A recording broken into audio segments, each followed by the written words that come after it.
aí, gente, tudo bem? Aqui é a Renata. Eu sou coordenadora de marketing da Gazeta do Povo. Faz algum tempo que eu já trabalho no grupo GRPcom, fazem 5 anos agora.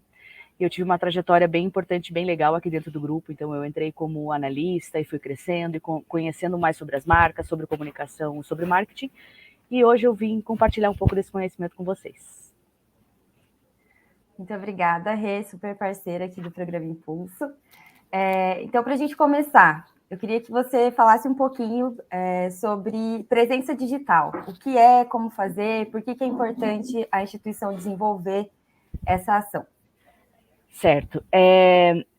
Primeiro, acho que é legal contextualizar que a gente entende, né? Todo mundo hoje está numa escassez de recursos muito grande, né? Empresários e até mesmo os gestores das OSCs, eles estão vendo que eles estão uma escassez de tempo, né?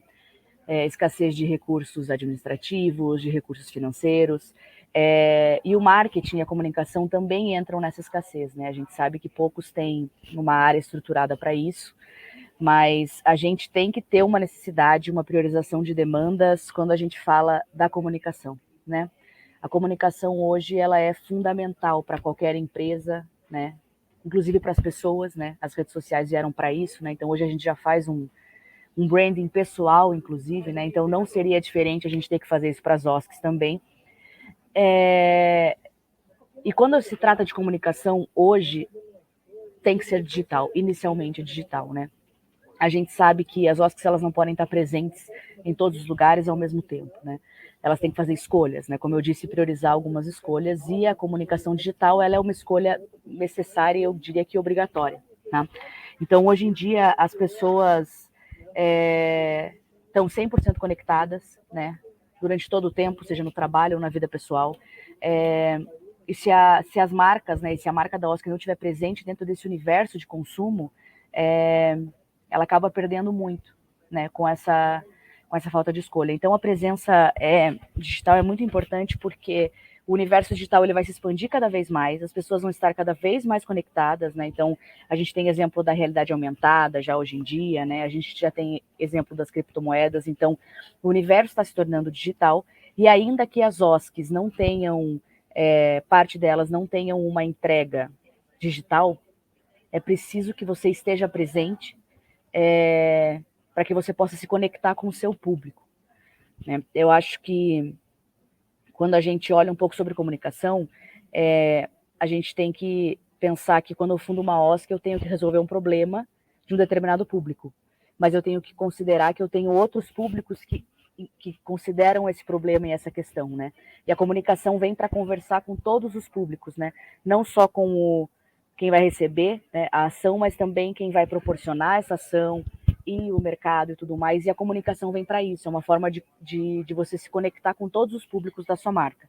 E a maneira mais fácil e mais rápida de fazer isso é através do marketing digital. Então, hoje em dia, dentro desse cenário, eu acho que bom que as pessoas estão participando desse programa para conseguir se entrosar e ter esse contexto e aprender, né, a priorizar mais o marketing e a trabalhar todos esses públicos. Legal. E aí, enquanto você falava, eu fiquei aqui pensando que não basta só estar presente digitalmente, né? Mas elas precisam manter essas informações atualizadas, ter as informações mais relevantes disponibilizadas nos canais oficiais, né?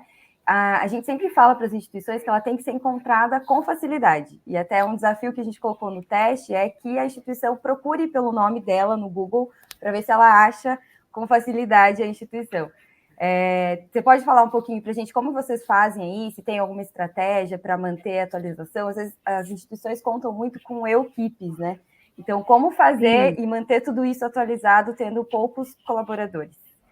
Justamente nesse segundo ponto que eu queria entrar, que beleza, Renata e Pri, eu entendi que eu tenho que estar no mundo digital e tenho que estar presente no mundo digital, mas como que eu faço isso e de que maneira, né? Como é que eu priorizo?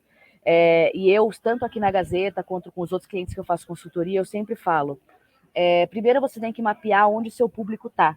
Porque o ideal seria a OSC estar presente em todas as redes sociais, em todos os canais, e ter um site, e ter um canal de vídeo, manter tudo isso atualizado, é o ideal. Mas às vezes você não tem braço, né? E você não tem recursos para manter tudo isso atualizado. Então, eu acho que a primeira pergunta que você tem que fazer quando você está pensando na sua OSC é em quais canais o meu público está, e daí você tem que estar presente nesses canais, né? Hoje, logicamente, um site é primordial, né? Porque as pessoas vão buscar pelo nome da sua ONG e elas precisam encontrar aquelas informações de maneira muito clara. E as redes sociais, né? Aí vai de avaliar para cada OSC qual rede social faz mais sentido para aquele objetivo, né? Porque senão você acaba criando um perfil em algum determinado lugar ou criando alguma plataforma e você não alimenta, né, a plataforma e acaba que ela acaba se perdendo ou ficando desatualizada. E isso não é legal para o negócio. Então, eu diria que para se manter atualizado, você tem que fazer duas estratégias, né? Primeiro, você tem que planejar onde você vai estar presente, né? Em quais canais de comunicação e de que forma. E nesse planejamento, você já pensa como você vai alimentar esses determinados canais, né? Então, a minha sugestão é que sempre quando se escolha, né, os canais e as formas de comunicação, ver o que é mais fácil para entrar no seu dia a dia dentro de uma rotina de alimentação, né, porque você precisa ter uma rotina, né? Você precisa ter a questão de quem é responsável pela demanda e quando eu vou realizar aquela demanda, né? Então, se geralmente é uma pessoa, né, uma eu-gestão, né, que a pessoa faz uma gestão sozinha da OSC, ou são poucas pessoas, vale você escolher uma pessoa responsável por isso e fazer com que ela coloque dentro do seu calendário semanal uma atualização mínima de determinados canais, né? Aí varia de canal para canal. Então, por exemplo, se eu faço um site e ele na primeira vez ele está atualizado, eu preciso voltar ali não precisa ser uma frequência muito grande, mas sempre deixar ele atualizado. Agora, se eu escolho e aceito estar dentro de uma rede social, eu preciso entender qual que é a periodicidade que aquela rede social gira e que as pessoas precisam de novas informações, né? Então, eu também vou ter que adaptar isso dentro do meu cronograma, né? Então, vamos supor, eu posso atualizar o Facebook 3 vezes por semana com uma ação informativa? Posso. Mas se eu fizer isso, por exemplo, num Stories no Instagram, talvez não surja tanto efeito e tanto engajamento. Outra coisa que é importante dizer é que você tem que ver o mínimo de esforço com o máximo de resultado, né? Então, às vezes, é melhor você estar presente em uma rede social, né? E trabalhar o conteúdo dentro daquela rede social e sempre manter ela atualizada, para que as pessoas te encontrem, né? Porque o algoritmo do Google ele vai levar as pessoas, se elas pesquisarem pela tua OSC ou pela tua diferenciação, mas do que você estar presente em 10 e replicar o mesmo conteúdo em todas elas, sabe? Então, é muito sobre esse mapeamento que você faz no início, assim, eu acho que é muito mais importante você escolher as ferramentas e usar bem as ferramentas do que propriamente você sair utilizando todas as ferramentas. Eu acho que uma boa dica também, né, vindo com o que você está falando, é que a instituição procure por marketing de conteúdo, né, que muito tem se usado aí para o terceiro setor. Acho que é um tema bacana para dar uma olhada, para ver como faz. Acho que traz algumas dicas bacanas de como produzir esses conteúdos ali, né? Exatamente. Aqui a gente, em vários projetos comerciais que a gente tem aqui, que a gente ajuda os nossos clientes, vou dar um exemplo prático, a gente usa o método Story Brand Set, que de maneira bem resumida, a comunicação não é falar sobre a sua marca ou falar sobre a sua OSC, mas é você falar sobre o seu público e encontrar a conexão do seu público com a sua OSC, né? Então, vamos dar um exemplo. Se você trabalha numa OSC que doa alimentos, né? Então, a tua ação é doar alimentos. Você precisa arrecadar alimentos. Você precisa achar uma conexão entre isso e gerar conteúdo para esse tipo de público, entendeu? Você tem que achar um gancho de falar assim, o que o público se engajaria ou se motivaria para doar alimentos, né? Uma campanha, talvez, ou eu posso fazer aqui um stories de como eu tô produzindo esses alimentos, ou como está a minha captação de alimentos, ou mostrar quando chega um carregamento de alimentos, entendeu? E mostrar e marcar as pessoas e falar, olha que legal, fulano de tal encaminhou tal coisas, porque quando a gente usa, a gente fala da alfabetização do marketing digital.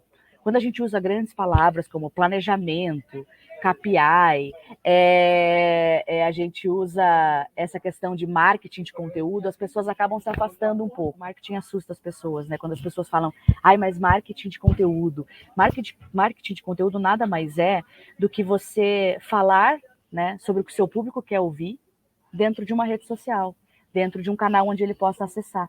Então, existem duas formas de você escrever. Você pode escrever assim, recebemos hoje uma carga de alimentos. Ou você pode falar assim, veja só que legal que está chegando. Aí na próxima vez você vai falar assim, olha que legal, chegou um carregamento de coisas que a gente vai utilizar para fazer tal coisa, para alimentar tais pessoas e assim por diante. Você cria uma história, né? Existe um termo nessa, falando em alfabetização, que é o storytelling, né? É contar uma história. Todos nós já escutamos histórias, já ouvimos histórias, já contamos histórias. Você só tem que criar uma história que seja verdadeira e compartilhar com as pessoas, né? Esse é o marketing de conteúdo, né? É a conversa do que essa marca, do que o seu produto da OSC tem a dizer, porque o público quer escutar. Eu acho que são simples, assim, todo mundo já teve uma conversa com um amigo sobre a OSC, já foi vender a OSC em algum lugar, você só tem que adaptar esse discurso para as redes sociais, para um site, entendeu? Para um blog. Eu tendo a simplificar dentro desse aspecto. Sim, legal. É muito bacana essa tua forma de pensar, porque realmente, às vezes, a gente olha alguns termos, e principalmente dentro do marketing, muitos termos em inglês, e assusta, e você pensa, eu não vou dar conta, não vou saber fazer isso. Mas quando você vê, se você traduz ali, é uma coisa simples e que sim, as instituições têm muito conteúdo para poder fazer. E aí, falando em termos, então, dentro do marketing digital, eu queria que você falasse um pouquinho para a gente sobre esses vários nomes que surgem aí dentro das estratégias ali dentro, né? Então, funil de vendas, técnicas de SEO, régua de relacionamento, a gente vê vários nomezinhos ali. Você pode traduzir para a gente, então, um pouquinho dos principais? Posso. Vamos tentar simplificar, né? Porque eu sei que vocês, que todos têm muito a fazer, aquela questão da escassez de recursos, eu acho que a gente tem que fazer simples. Basicamente, eu até trouxe uma cola, porque eu gosto de dividir em 3 coisas, tá? O primeiro é o mapeamento de canal e forma de comunicação. Então, você vai ali entender minimamente quais os recursos que você tem para estar presente em algum lugar, tá? Então, isso seria o mapa, ou o que a gente chama de diagnóstico, o que a gente chama de análise de mercado, o que a gente chama de pesquisa desk research. Então, assim, basicamente você vai estudar o seu mercado, vai estudar o seu público e vai estudar os canais que você tem para chegar nesse público. Tá? Então, qualquer outra coisa que fale do início de uma estratégia de comunicação, de uma estratégia de marketing de conteúdo, vai passar por isso. Você estudar aquilo que você tem na mão. Depois você passa para um segundo momento, que é o planejamento, né? Que daí vão vir outras 1000 formas, que daí vai entrar o funil de vendas, a conversão, o SEO como ferramentas. SEO é uma ferramenta dentre diversas outras que a gente tem no universo digital, tá? Você pode estudar, né? Inclusive o Google ele tem altos conteúdos, é só você digitar lá e ele te explica muito bem. As ferramentas do Facebook e do Google, elas são muito interessantes porque elas te ensinam, né? Então você vai aprendendo ali e ela te ensina. Mas vale a pena também você tentar buscar algum parceiro que te ajude dentro disso ou que te explique dentro disso. Mas quando você vai fazer um planejamento, automaticamente entra nesse funil de vendas, que também pode ser conhecido como funil de conversão ou funil de relacionamento, tá? Que também, dentro do funil, basicamente você entra a tua régua de relacionamento. Simplificando, é a jornada que você tem, é um caminho que você vai fazer a pessoa que não te conhece percorrer até ela ser sua fã e querer compartilhar as suas coisas e ser uma pessoa que doa para sua OSC, que seja uma pessoa que compartilha o seu conteúdo. Então, basicamente é um caminho, só que as pessoas chamam de funil de vendas. Aí a gente cria métricas e cria termos dentro do universo do marketing para trabalhar isso, tá? Quando a gente fala, vou aproveitar para explicar um pouco sobre essa questão do funil, ou sobre a questão dessa jornada, mas basicamente o que a gente faz, né? A gente sempre tem aquele primeiro momento que existe a descoberta e a atenção, né? Então você tem que atrair a pessoa, né? Então a gente pode fazer, eu vou dar um exemplo aqui chulo que eu sempre gosto de usar, que é assim, quando você chega num bar, né? E você vai querer conversar com um crush, né? Vamos dar esse exemplo.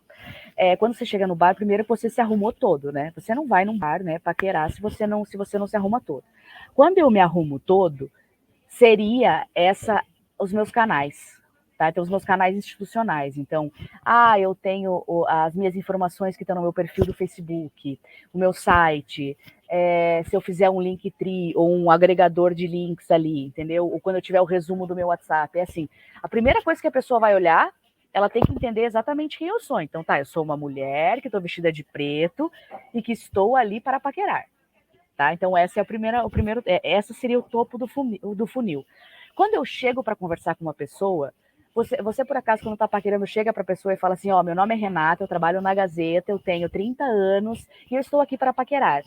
Não, ninguém faz isso num bar, certo? Primeiro você chega e pergunta: puxa, choveu hoje, né? Então, toda vez que a gente fala de topo de funil, são duas coisas. A gente se apresenta da maneira correta e atualizada e a gente cria um contexto com o conteúdo. A gente vai falar sobre alguma coisa ali que ela quer escutar, né? Sobre o tempo, sobre como foi o jogo de futebol, sobre como é legal estar naquele lugar, naquele ambiente, como a gente está junto naquele momento. Isso é o topo do funil.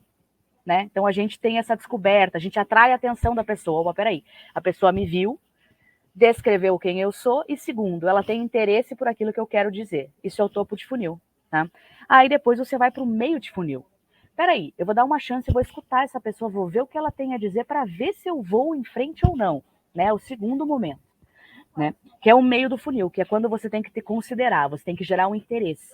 Quando você gera o interesse, você continua gerando informações para aquela pessoa. Então, ela vai perguntar qual que é o seu trabalho, o que você faz, o que você gosta de fazer, seus hobbies, né?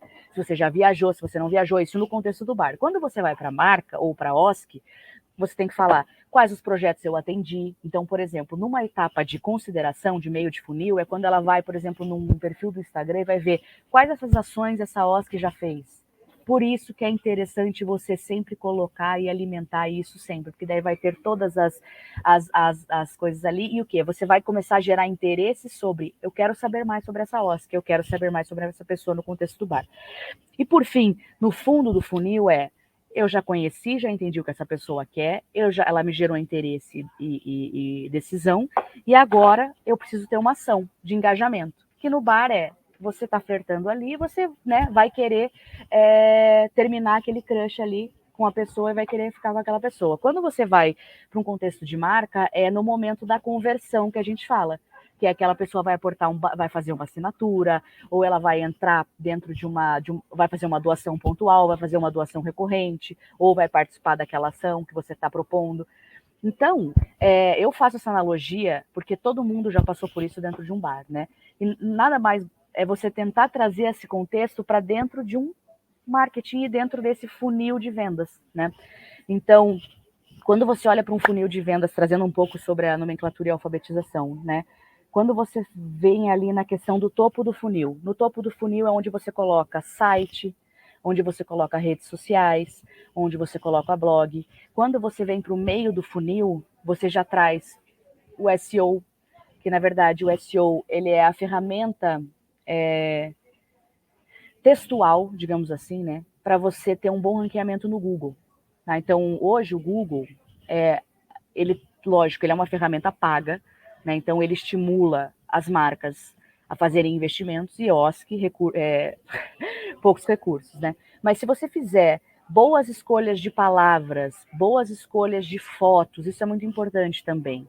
É melhor você colocar uma foto verdadeira, da sua OSC, sobre o que você está entregando, né? Escrever um texto com palavras-chave. Então, o que é uma palavra-chave? É quando você busca alguma coisa no Google, por exemplo, você busca um tênis hoje. Dali a 5 minutos, o Google vai te entregar todos os tênis possíveis em todos os lugares. Quando as pessoas procuram por OSCs ou como ajudar ou por alguma ação, isso vai acontecer da mesma forma e vai aparecer para ele aquilo que está mais bem contextualizado dentro do leitor dele. Então, quanto mais você escreve e com as palavras certas sobre OSCs, sobre ação social, sobre doação de alimentos, sobre, enfim, aquilo que a sua OSC faz e diferencia, mais fácil você vai ser encontrada nessas ferramentas de busca, mais fácil e melhor você vai ser ranqueado, então você vai aparecer mais, tá? Então esse, de uma maneira simples, é o SEO, tá? Quando a gente fala sobre mídia paga, que são os Google Ads, Facebook Ads, enfim, todas as redes sociais hoje elas têm formas de ser ads, né? Ads é advertising, né? O resumo de advertising, que é publicidade. Então, nada mais é do que uma campanha de publicidade digital dentro das redes sociais. Dentro disso, você vai poder fazer campanhas impulsionadas, né? Então, você vai pagar para que o seu anúncio apareça primeiro do que as demais OSCs ou dentro daquela pesquisa, né? Então, isso também tem uma coisa bem simples que dá para ser feita ali nas ferramentas dos próprios ads, né, do Facebook Ads e do Google Ads, mas tem que ficar muito criterioso, e daí por isso que eu acho que é interessante a gente estudar antes para ver, escolher quais palavras-chave eu vou pagar, quanto eu vou pagar por elas, né? É um pouquinho mais complexo, mas esse seria o Google Ads, né? Seriam os ads, né? Então eu falei já de SEO, de ads. Eu poderia citar aqui muitos métodos, né? Tem o método AIDA, tem o SB7 que eu comentei, tem, enfim, muitos métodos para você fazer um diagnóstico e um planejamento de comunicação. Eu acho que vale você simplificar aí, como eu sugeri aqui, ou pesquisar e ver qual se aplica de uma maneira mais simples para o teu dia a dia dentro da OSC. No mesmo contexto que a gente fala do bar, eu acho que, assim, a gente tem públicos, dá para definir os públicos muito claros de quem a gente conversa. Então, são os públicos doadores, são os públicos mantenedores ou investidores, são os públicos internos, que a gente tem que motivar os voluntários, por exemplo, a participarem, né, continuarem participando. Então, são vários públicos que uma OSC tem acesso, né? Eu acho importante você mapear esses públicos, né? Eu coloco no papel mesmo. Então, a gente tem esses, a gente tem aqueles e a gente tem aquele outro. E ver como é que você vai falar com cada um deles. Mas para você não se perder dentro desse raciocínio, né? Como é que a minha OSC pode falar? Como é que ela pode entrar dentro desse universo? Cria-se uma persona, que é uma pessoa. É como se sua marca fosse uma pessoa. Então, assim, por exemplo, vou dar um exemplo. A persona da Gazeta do Povo. A persona da Gazeta do Povo, ela é uma mulher de meia idade, politicamente bem posicionada, aberta ao diálogo, e a gente casada, com filhos. Então, quando eu vou pensar numa comunicação da Gazeta, eu sempre penso como uma pessoa como essa persona, mulher, casada, etc., vai se comportar e vai se comunicar com os outros à sua volta. E a partir desse perfil, eu consigo direcionar claramente como ela fala com cada um dos públicos. Por isso que é super interessante, muitas pessoas indicam, né, e hoje, cada dia mais recente, a gente criar uma persona para a marca. Porque daí você personifica. É simples, você personifica e daí você consegue tangibilizar aquele discurso e transmitir aquele discurso de maneiras diferentes para os públicos. Então, quando vocês forem pensar em fazer uma persona, pensem, qual cara tem a minha marca? Chama as pessoas, de verdade, chama as pessoas. Gente, marketing e comunicação é muito sobre o que as pessoas falam da sua marca, sobre como a sua marca é percebida. Então, se você está com dificuldade de encontrar respostas, reúna quem está próximo da sua marca, umas 5, 6 pessoas, numa roda de conversa e conversa. Como é que você pensa que a minha marca, se minha marca fosse uma pessoa, qual ela seria? Se a marca da OSC fosse uma pessoa, qual ela seria? E você desenha essa persona. E a partir daí, essa persona vira um guia. Assim como o teu planejamento de comunicação com as escolhas de canais também são um guia, tudo é um guia. Importante dizer que essa persona não é quem fundou a OSC, essa persona não é quem está capitaneando a OSC, né? É uma persona exclusiva da marca e ela precisa conversar com as pessoas que consomem ela. Então, como eu falei da Gazeta, a persona da Gazeta faz sentido pela história que ela tem, mas pelo público com o qual ela conversa, né?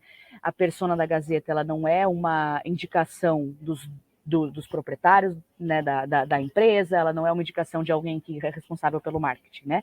Ela representa simplesmente a pessoa da marca. E daí você pega a persona e conversa com o seu público-alvo. A gente volta para a conversa do bar, que nada mais é do que duas pessoas conversando.